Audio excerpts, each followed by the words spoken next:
Hello everyone, welcome to Excel with Isaac series. And in this video, we'll be looking at certain important computations you need to know.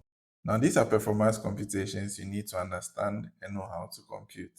So the first thing we'll be looking at is how we can calculate variance and achievement of targets versus actuals. And in this section, I'll cover what the actuals are. Now, for the second one, we'll look at calculating monthly variances on actuals. And over here, we'll look at the normal variance and what we call the EDB variance, which is the equal day base variance. Then on the third one, we'll look at calculating percentage variances. Here it can be positive or negative, and then we'll look at the normal percentage change and EDB percentage change. Then when we are done with that, we'll look at calculating month-to-date variance and achievement. And over here to cover whether the variance is a growth or a decline. Then from then on, we'll look at calculating year-to-date variance and percentage variance. Then once we are done with that, we'll look at calculating our year-to-date, year-on-year variance, YoY variance. Now, once we are done with all of these computations, we'll move on to how we can increase or decrease a number by a percentage. And once we are done with that, I'll show you instances where EDB is recommended over normal variance and vice versa. And then for our bonus section, we'll look at how you can find the last day of the month. And this is a very important section that you need to know in order to make your life very easy in Excel. So with that, let's begin. So now the first thing we'll be looking at is calculating variance and achievement of targets versus actuals. And then I've put into brackets what are actuals. So if you see our data that's below, we have the month of January and we have our various regions, the various sales targets, and the total sales that each of the region has been able to achieve. Now the actuals are the actual sales that are coming from the regions. So usually you have your sales targets and you have what is actually happening in terms of the sales.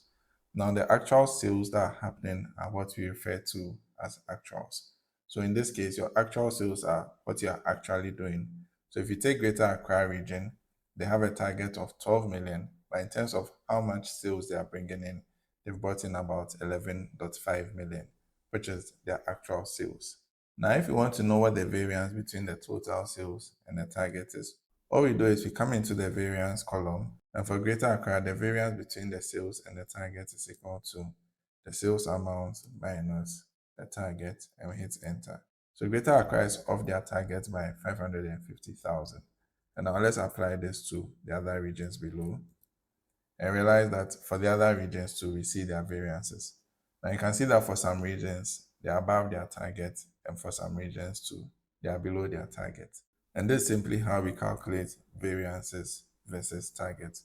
All you do is your actuals minus your target to get the variance. Now the percentage achievement of the sales to the target is simply to put in percentage terms how much of the target you've been able to achieve through your sales. So if you want to calculate the percentage achievement of Greater Accra sales to their target, it's going to be equal to the sales amount from Greater Accra divided by the target amount, and hit enter. Now by default, Excel formats percentages as numbers. As you can see up here, the number format is on general. So if you want it in percentage, all we do is we come and click on the percentage style and we see Greater Accra's achievements. Now let's apply this to the cells below and we get the various achievements for the other regions. Now looking at the figures below, you can see that for some regions, they are above their target, they've overachieved their target. And you can see that for other regions, they've underachieved their target. So this is how you calculate percentage achievement over your target. It's simply the actual divided by the target. And then if Excel gives you the number, which is not a percentage, all you do is you format it to look like a percentage. So with that, let's move on to the next computation. So for the next computation, we are looking at how we can calculate monthly variances on actuals. And here we are looking at the normal variance and the EDB variance. And the reason why you want to calculate monthly variances on your sales actuals or on any kind of metric that you are looking at is you just want to see on a monthly level, is this number growing or are we dropping? It's an indication of how well the number is growing or declining over the months. Now, if you look at the example I have here, we have various months from January to June 26. And below here is our actual sales. Now, if you want to calculate the month-on-month variance, which is comparing the current month versus the previous month. So say we want to calculate the month-on-month variance for February 26. It's going to be the February sales amount versus the January sales amount. So if you want to know the variance for February sales versus January, it's going to be equal to the February sales number minus the January sales number, and we hit enter. So as you can see, February sales is lower by 14,000 versus January. And now if you apply this computation up onto June, we can calculate the variances for each month. So when we come to March, we see that the sales has grown by 27,000 versus February, from 438,000 to 465,000. And when we come to June, we see that the sales amount has grown by 14,000 versus May, from 481,000 to 495,000. So this is how you calculate monthly variance on a normal level. It's simply the current month you are standing in minus the previous month. So if you want the variance for May versus April, it's going to be the May number minus the April number. Now, doing variances this way alone might not entirely be accurate, in the sense that it may not be a true picture of how your sales has evolved over the months. And one of the things to note is that every month has a set number of days. So for instance, January has 31 days in the month. However, February has 28 days in the month. So comparing the variance this way might not be entirely accurate, because you're comparing a 28-day month to a 31-day month. Similarly, if you look at April versus May, May has 31 days. However, April has 30 days. So comparing May to April, although April is still growing by 23,000, it may still not be the most accurate comparison to have. And so that's where the EDB variance comes in. So the idea of EDB variance is to take your sales amount for the month and divide it by the number of days, in order to help you appreciate how much you are selling for each day. So you can look at it on a day-to-day basis. Was I higher this month versus previous month? Now, the way to calculate the average sales that you had per day is to take your sales amount and then you divide it by the number of days in the month. So when you do this, we term this as calculating the run rate. It's simply calculating the average number of sales in a day. Or if you are calculating the run rate of a number, it's looking at the average of the thing. So if you look at this number here, this number represents the run rate for January, which means for every day in January, our sales was 14,580. This is just trying to standardize how much averagely you were selling in a day. It could be that on an actual level, some days you are selling 20,000, some days you are selling 30,000, some days you are selling 5,000, some days you are selling 4,000. However, if you take your sales amount for the entire month and divide by the number of actual days in the month, it gives you an idea of averagely how much you are selling each month. Now let's apply the average daily computation to the other months, just to understand how much we're selling averagely every day in those months. So you drag this formula across to June.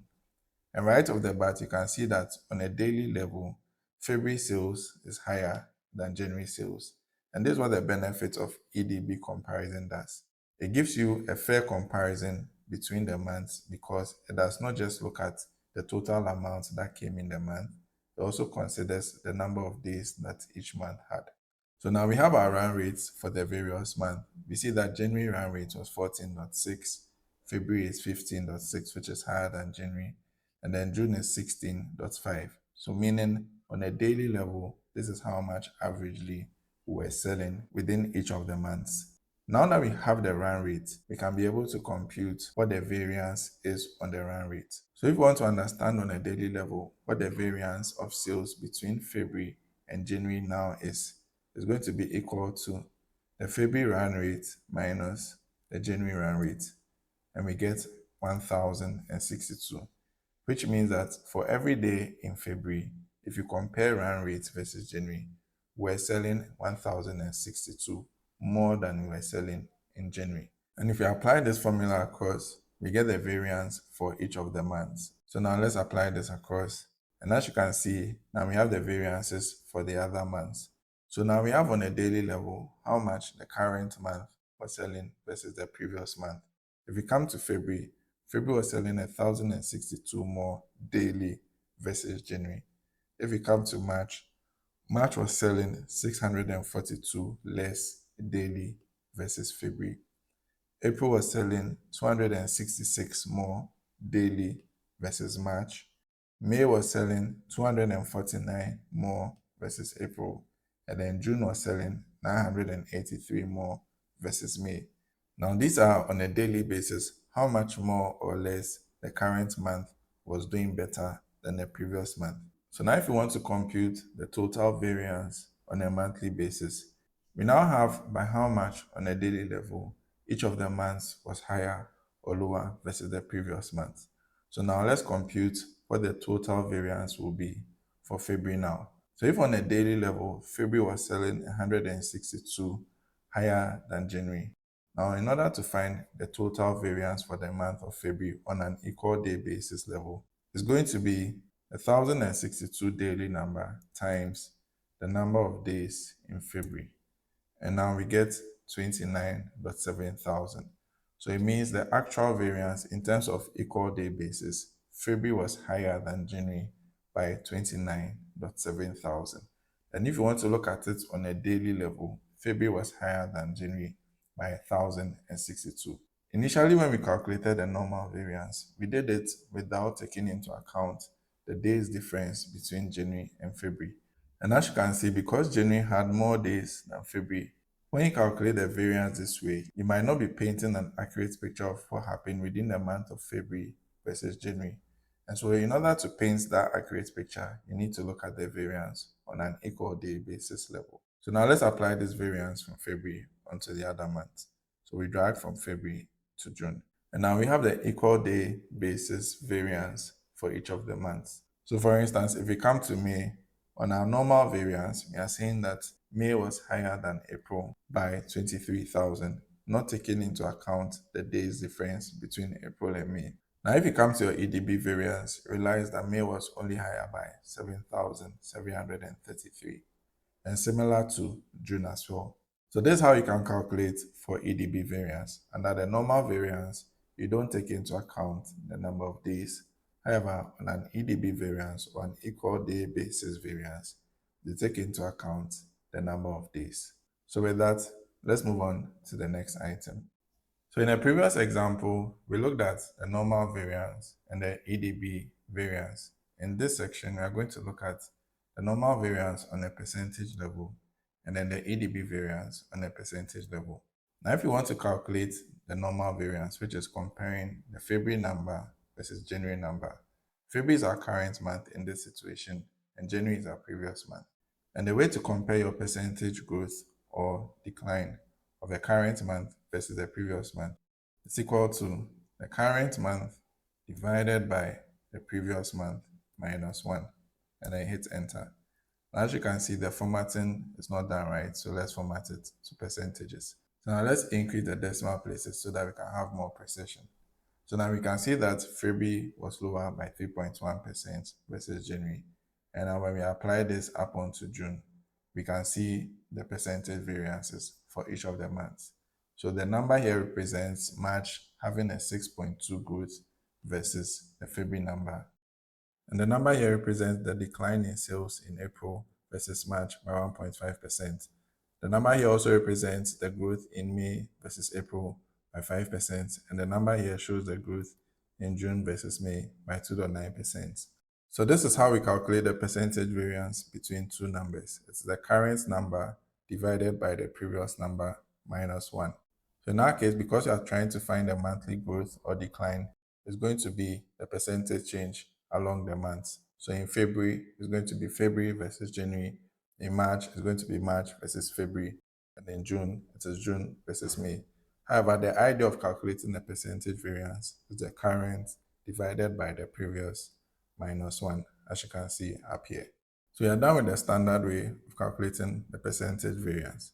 Now, similar to the previous example, where the number of days have a factor to play in the way the variance is calculated, February, for instance, has 28 days. And if you compare it with January, which has 31 days, you realize that we are seeing a drop of about negative 3.1%. However, in the previous example, the absolute showed that in EDB terms, February was actually higher, So how do we calculate the EDB percentage growth for our months? So similar to how we did in the previous example, let's find the run rate, which will be equal to the amount divided by the number of days. And then we hit enter, and then let's drag this up onto June. So now let me open the columns a bit so that we can see all the numbers. So the next thing we are going to be doing is to calculate the percentage growth in our run rate. So this is going to be equal to the current, which is February, divided by the previous, which is January -1, and we hit enter. Now let's format this into a percentage.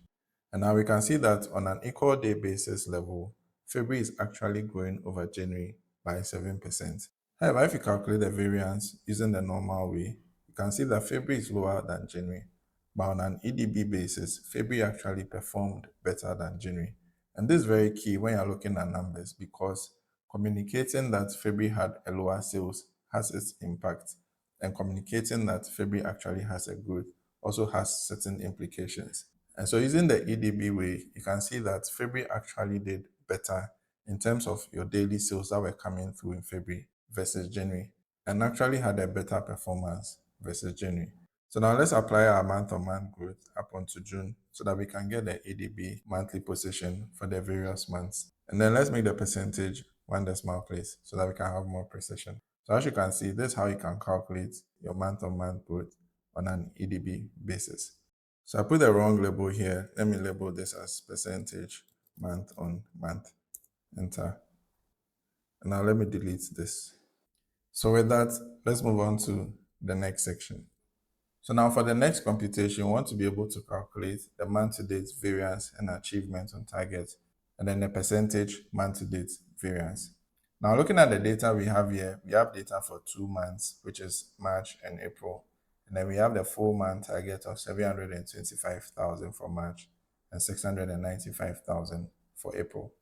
Now, the idea of calculating the month-to-date sales, if you're calculating the total amount, it is going to be the total amount from the beginning of the month up until the date in question. So in this case, because we have 20 days in the month-to-date sales will be from the beginning of the month up until the 20th day. And then for April, it's going to be the beginning of the month up until the 20th day. So that's what we refer to as month-to-date, beginning of the month up until the day in question. So now if you want the month-to-date sales for March, it's going to be equal to the sum. We open the bracket and then we highlight this range of sales from the 1st to the 20th. We hit enter. And then we do the same for April. However, in order to do the same for April, you can either do what I did, but for April. Another way I go around this is I can apply the formula for March below, I can double click the formula. And then when I come to the range cell, the highlighted range, see that the icon has changed to a plus. And then I drag this onto the April sales and then I hit enter. So now I've been able to calculate the month-to-date sales for March and April. Now another thing we need to be able to determine is what is the month-to-date target. If you look up here, I have the full month target for the month. But how do we calculate the month-to-date target? Now in order to calculate the month-to-date target, this full month target is for 31 days of the month. So we need to find what the average daily target is going to be, and then multiply by the number of days that we have actual sales. In this case, it is 20 days. So in order to find the month-to-date target, is going to be equal to, let's open our bracket, and then let's select the March target divided by 31 days. Let's close the bracket. And then now let's multiply by the number of days that we have our actuals, which is 20 days, and hit enter. So now this is the month-to-date target for March as at the 20th. Now let's apply the comma separator so that we can format this nicely. And now in order to find the month-to-date target for April, it's going to be equal to, let's open our bracket. We select the April target divided by 30 days, we close brackets, and then multiply by 20 days. We hit enter. And now let's format this with the comma separator and reduce the decimal places. Now as you can see, we found the month-to-date target for both March and April. And now in order to calculate the percentage achievement of the target, we have our month-to-date sales and we have our month-to-date target. So in order to calculate the percentage achievement of the sales into the target, it's going to be equal to the month-to-date sales divided by the month-to-date target, and then we hit enter. Then let's apply this formula to April as well. And because by default, Excel formats them as numbers, let's come and click on the percentage format so that we can see them as percentages. So as you can see, March has achieved 88% of the target, and then April has achieved 91% of the target. Now, in order to calculate the variance of the sales versus the target, like we did in the first computation, is going to be equal to the month-to-date sales minus the month-to-date target, and then we hit enter.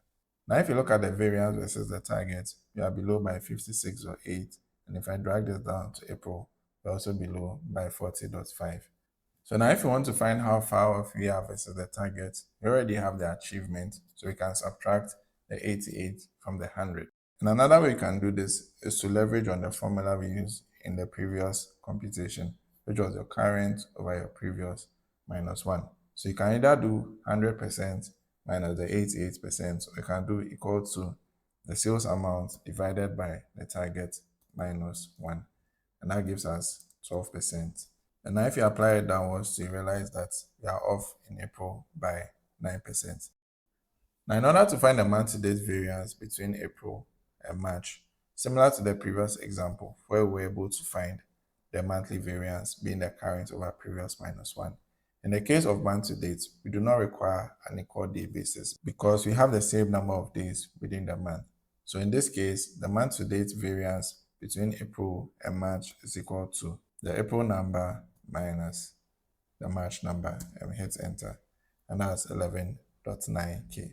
And if you want to find the percentage variance in terms of April versus March, April is your current, March is your previous. And remember, the formula is current over previous minus 1. So it's going to be equal to the April number divided by the March number minus 1, and we hit enter. And then let's format this as a percentage. And as you can see, April is growing by 3% over March. If you increase the decimal places, you can see that April is growing about 2.9%, rounding up to 3% versus March. So this is how we calculate month-to-date of anything. If you want to find the month-to-date average rather than a sum, you're going to use average. However, the range in question is from the beginning of the month up until the date that you're calculating for. So another thing I'd like to touch on is the month-to-date target. When we wanted to find the month-to-date target for the 20th, we applied a principle called proration. Because we had a full number, we were able to estimate what the average sales per day was. And then we applied the average sales to the total number of days that we have. So in other words, we've prorated the full month target for 20 days. So if we had 21 days and wanted to prorate the target, for instance, for April, it's going to be equal to the April number divided by the total number of days in April. And then now we take that number and then multiply by the number of days that we want. So this is what we call proration. You are prorating the total number with the number of days that you have actuals for. So that's about it with proration. And with that, let's move on to the next computation. So for our next computation, we want to be able to calculate the year-to-date variance and percentage variance.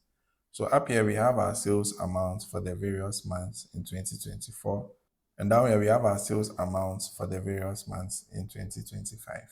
So if you want to know the year-to-date sales, what we mean is that we want to know how much sales we've had from the beginning of the year to the current month, in this case, from January 2024 to June 2024. If we had our sales up until December and wanted to find the year-to-date sales, it's going to be the sales from January to December. So in this case, in order to find the year-to-date sales, it's going to be equal to the sum. We open our brackets and then we select from January to June, and then we hit enter. So this is the year-to-date sales for 2024 as at June. So if we want to calculate the year-to-date for June, we can do the same thing, or we can just come here, copy the calculation for 2024, and then apply it to 2025. So with that, we've been able to calculate the year-to-date for 2025 and then 2024. Now, if you want to find the year-to-date variance on this number, assume you're comparing 25 to 24, it's going to be equal to the current, which is 2025, divided by the previous, which is 2024 minus 1, and we hit enter. And just like that, we've been able to calculate the year-to-date variance between 2024 and 2025. So let's format this to a percentage so that it's easy to read and appreciate. And the next thing that we'll be doing is calculating year-on-year variance. So we are comparing the sales figure for January 25 versus January 2024. We want to know what the variance is. So it's going to be equal to the sales number for January 25 minus the sales number for January 2024, and then we hit enter. And as you can see, we've calculated the year-on-year variance for January 2025 versus January 2024. And now let's apply this formula up onto June. And as you can see, we've calculated the year-on-year variance for the previous months in 2025. So for February 25, for instance, the sales amount is higher than February 24 by 24,000. And when it comes to June as well, the sales amount is higher than June 24 by 33,000. Now, when it comes to year-to-date, year-on-year, one of the things that we do not do is equal day basis, because the assumption is that in both years, the number of days within the months are the same. So there are instances in February where when we have a leap year, you have a 29-day month versus a 28-day month. And in those instances, you can consider the EDB position. However, generally, on a year-on-year level, we do not look at the number of days because the assumption is that every month has similar number of days. Now, if you want to calculate the percentage year-on-year variance of January 2025 versus January 2024, it's going to be equal to the current, which is January 25, divided by the previous, which is January 2024 minus 1, and we hit enter. So now let's format this, and now let's drag this to June. So now I've been able to calculate the percentage year-on-year variance for each of our months. So for instance, if you take the month of June 25, we are higher by 6.7% versus June 24. And that's how we calculate our year-on-year variances. So now if you want to calculate the year-to-date variance for each of the months, in this case, you want to write a formula such that as you are scrolling from left to the right, it is cumulating the monthly sales up onto June. So in order to do that, we start our formula with our equal to sum, we open our bracket, we select January 2025 sales, and then we enter the colon key. And once we enter colon, Excel automatically completes the formula with another range, telling us that you are moving from B7 to B7. So we come to the first B7, and then we lock that B7, saying that as we are scrolling, we do not want that B7 to move. I have a video on cell locking that's very comprehensive. I think will help you appreciate locking cells. So once you are done with that, you can close bracket and hit enter. So now when we drag from the right to the left, what will happen is that Excel will be accumulating the sales figures for 2025. So now when I drag to the left-hand side, you can see that Excel has accumulated this sales figure and this sales figure. So the two of them give us 940,000, as you can see here. And when I keep dragging up onto June, we have our cumulative figure, which is similar to the figure that we have here. So now let's label this current year CY. Let's come down here and create two more rows. So now for 2024, we can repeat the same formula, but we can come to the formula bar up here, copy the formula, hit escape to exit the formula bar, come into your next cell, go into the formula bar, and then hit Ctrl V to paste the formula. And now we come for the reference here and then move it to the January reference, which is B4. And the way to do that is when you hover on the border, see that the icon changes shape into a cross. You click and hold, and then drag up, and then drop, and then just hit enter. So now let's drag to the right-hand side and calculate the cumulative sales amount. So when we drag to the right-hand side, you can see that the year-to-date sales by the end of the year is at 2789. So in order to now calculate the year-to-date sales, as you move along the months between January 25 and January 24, for January 25, it's going to be equal to the current, which is the January 25 number, divided by the previous minus 1, and then we hit enter. So now let's format this as a percentage to one decimal place.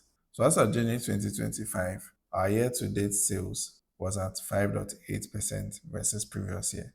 And now when we move to February, when we compare January and February sales together versus January and February sales together versus previous year, we are higher by 5.6. And now when we move to March, we are comparing January, February, March sales for 2025 versus January, February, March sales for 2024. And that's a 6%. And as we drag up until June, we're able to calculate the full year to date. That's from January 25 to June 25 versus January 24 to June 24. And it's similar to the figure that we calculated previously. So this is how you can calculate your year-to-date variance as you are moving along the months. So with that, let's move on to the next section. So in this section, I'm going to be showing you how you can increase or decrease a number by a percentage. Now, there are so many instances where you'll be needing to apply a technique like this to be able to grow or decline a number. So what you see here is the numbers that will be growing.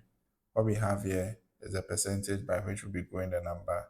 And then over here, I demonstrate how you can achieve that. So let's begin with the 45,000. How do we grow this by 5%? In order to do that, h you're equal to, and now the formula used for that is you select your number, you add your multiplication symbol, you open your brackets, and it's going to be 1 plus the percentage that you want to go by, and then close your bracket and hit enter. And just like that, you've been able to grow 45,000 by 5% to 47,250. Now, if you want to validate this again, remember in our previous example, you want to calculate the percentage change is equal to your current over your previous number minus 1. And as you can see, it's the same 5% that we grew by. Now let's repeat the formula for dropping a number by a percentage. So it's equal to the number in question, you apply your multiplication symbol, you open your bracket, 1 plus, and then you select your percentage, you close bracket and you hit enter. And as you can see, I've lowered 45,000 by 5%. If you want to validate this, you can drag this formula downwards. And as you can see, we've gotten back the 5% that we lowered the number by. So now let's drag downwards to apply the formula to the remaining numbers. And as you can see, we've been able to grow the various numbers by their percentages. And now if you drag this formula down, we've been able to validate the percentage growth or drop. So now let's move on to the next example, which I've called a quotient example. So in the previous example, we're just growing a number by a percentage change. However, when it comes to dealing with monthly growth, you also need to consider the equal day basis. And let's demonstrate this here. So over here, we have how we exited our revenue for April, which was 50,000. Now, the ambition for May is to be able to grow this 50,000 by 5%. So if you want to grow this 50,000 by 5%, you can apply the same formula we use for growth, which is equal to the 50,000 times, we open the bracket, 1 plus the ambition, we close bracket, and we hit enter. Now, as you can see, we are growing this number from April to May by 5%. However, this growth is not on an equal day basis because we didn't factor the number of days. Remember, April has 30 days and May has 31 days. So if you want to grow this number by 5%, we need to first find what the daily run rate in April was. We need to multiply that daily run rate by 5% and then find what it will mean for the sales number. So it's going to be equal to the 50,000 divided by the number of days in April, which is 30 days. We hit enter. So now we have our daily run rate for April, and now we need to grow this daily number by 5%, which is going to be equal to, we select our number, we input our multiplication symbol, we open bracket 1 plus the 5% growth, we close bracket, and hit enter. So now we found how much our run rate on a daily level in May is supposed to grow versus April. And now if you want to find a full month number for May, it's going to be equal to the daily run rate number we calculated times the number of days in May, which will bring us to 54,250. So in this example, when it comes to calculating percentage change, and it's not a full month figure that you're calculating, you can decide to discard equal day basis. However, once you're calculating percentage growth and there's a full month at play, you need to also consider the number of days within the month in the way you calculate the growth or the drop. So with that, let's move on to the next section. So in this section, we are going to be looking at instances where EDB is recommended over normal variances, whether percentage or absolute variance. Now, the first instance is when you're considering things like your monthly revenue, monthly sales, it's always best to use an EDB calculation to be able to appreciate how the days are affecting the various sales figures in the various months. Now, when it comes to calculating your month to date, which is your first to any day that is not the last day of the month, it's best to use your normal variance. So for those ones, you can just do your direct subtraction between the current month over the previous month. And for the percentage difference, you can just do your current month over your previous minus 1. So in the next instance, we are looking at cases where you are considering new subscribers or customers, or what we term inflows. For those instances, you can consider using EDB because you are bringing a new set of people every month. And because of that, the days effect play a part in the performance. So if you have a 30-day month versus a 31-day month, that one extra day could have impacted how many more people you could have brought within the month. And so because of that, it's only fair to consider equal day basis for this instance. Now, the next thing, if you are looking at things like subscription count or purchase frequency. So say customers are purchasing items and want to calculate the total number of purchases between 2 months. It's only fair to consider the number of days in your calculation. And so for these cases, you go with your equal day basis. So the next instance, we are looking at rolling numbers. So an example of a rolling number is, say you are looking at your sales within a 3-day window. So you are comparing the current 3 days to the previous 3 days. So say you are comparing weekly sales and your week starts on a Sunday. You'll be comparing from a Sunday to a Saturday for the current week versus a Sunday to a Saturday for the previous week. And in that instance, the number of days are the same. Or say you have a 30-day rolling cycle.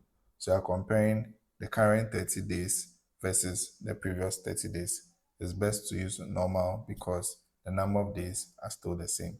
Now for the next instance, which we also looked at, considering our year-to-date sales, unless February is a leap year like I mentioned, it's best to use your normal calculation because the number of days in both years are the same. So now when it comes to year-on-year sales, where you are comparing a month in the particular year you are in versus that same month in a different year, it's best to use the normal calculation because, again, those months have the same number of days, except for when it's a leap year. And now for the next one is when you're looking at things on a per basis level. So over here we have, for instance, average revenue per user, number of stream watch hours per user, purchase frequency per user, anything per user. I recommend you calculate it using the normal approach. So for instance, if you have 2 months, April and May over here, you have your sales amount of 15,000 and 30 users give you that 15,000. And then in May, you have your sales amount of 20,000 and then 50 users give you that 20,000. In order to calculate the average sales amount per user, it's going to be equal to the 15,000 divided by the 30. We hit enter and then we drag our formula for May as well. So you can see that in May, your average amount per user is lower than the average amount in April. In order to calculate the variance or percentage variance, it's going to be equal to 400 minus 500. You don't now have to divide by the number of days in May and then come and divide by the number of days in April to find the run rate. You can just do a direct calculation. So these are some of the most common instances where you may need to decide between the normal variance and an EDB variance. At the end of the day, the idea of the EDB variance is to be able to account for the day's effect in both periods. So with that, let's move on to our bonus section. So for our bonus example, we'll be looking at how to find the last day of the month. Now, if you've been following the tutorial, anytime you're trying to do an EDB calculation, we need to know the last day of the month so that we can divide our sales amount by the number of days in order to get the run rate. So how do we get the last day of the month? I use 2 functions to do this. And so the first function that I'll be looking at is the EO month function. So what the EO month function does is to return the serial number of the last day of the month before or after a specified number of months. So anytime you're working with a date function like the EO month function, when Excel asks for a serial number, what Excel is meaning is that it needs you to pass a date as one of the parameters. So when we write the EO month function, let's open our bracket. And you can see that Excel is asking for the start date. So in this case, the start date is the January 2026. So we input our start date, and then the next thing that we need is a comma. Now, if we want the last day of the month for January, then the number of months we want Excel to move is 0. If you want the last day of February, then the number of months you move is 1. If you want the last day of March, the number of months you move is 2. So let's try for January, and then we'll come back to try for February and March. So for January, we pass in 0 and we close brackets and hit enter. Now, as you can see, by default, Excel sees dates as numbers. So we need to come up here and then format this number into a date. And you can see that we have 31st January 2026. Now, if you had passed, say, 1, let's see what happens. Excel gives us the last day of the following month, which is 28th February 2026. And if we pass in 2, Excel will give us the last day of March. So that's how the months parameter works in the month function. If we decide to put -1, let's see what happens. So you can see that Excel has given us the previous month, which is December, the last day of that month, 31st December 2025. And if we put in -2, let's see what happens. Excel gives us 2 months prior, which is November 2025, the last day of that month. So because we want the last day of January, what we supply to the month's parameter is 0, and we hit enter. And now we have the last day of January. So if you apply this formula to all the other months, you can see that Excel has given us the last day of the month for all the other months. And now since we have the last day of the month, we can easily get the day for that month. And in order to do that, we use the day function. So once you type the day function and you open the bracket, again, you see that Excel is asking for a serial number. And again, anytime you are working with date functions and you see Excel asking for a serial number, Excel is asking for a date. So we provide a date, which is the month that we calculated. We close bracket and we hit enter. And as you can see, we've gotten the last day of the month for January. And when we apply this to the other months, we get the last day of the month for our other months. So now I broke this function separately so that I could get how everything works. However, I recommend you write it in one go. So in order to do that, you can start with your month. You select this month, comma, 0, you close brackets, and then you come back to the formula bar, and we know that we need a day from the month. So we type in the day, we open brackets, and then we come and close the brackets here, and we hit enter. And just like that, we've been able to write a function in one go, and then we apply it to the other cells, and been able to find the last day of the month for all the other months. So one of the key things to note about the month function is that it needs to work on a date. So if you take a look at this month here, January 26, I've just formatted the dates to display the month and the year. If you look up in the formula bar, you can see that this is 1st January 2026. And so the month function works for this date because Excel sees it as a date. If the January 26 was a text, Excel would have been unable to identify it as a date. And so anytime you are working with the month function, make sure that the parameter that you are passing to the function is always a date. If you've been able to make it to the end of this video, thank you so much for watching. Like, subscribe, share with anybody that you think this Excel knowledge will be helpful to. And with that, I'll catch you in the next video.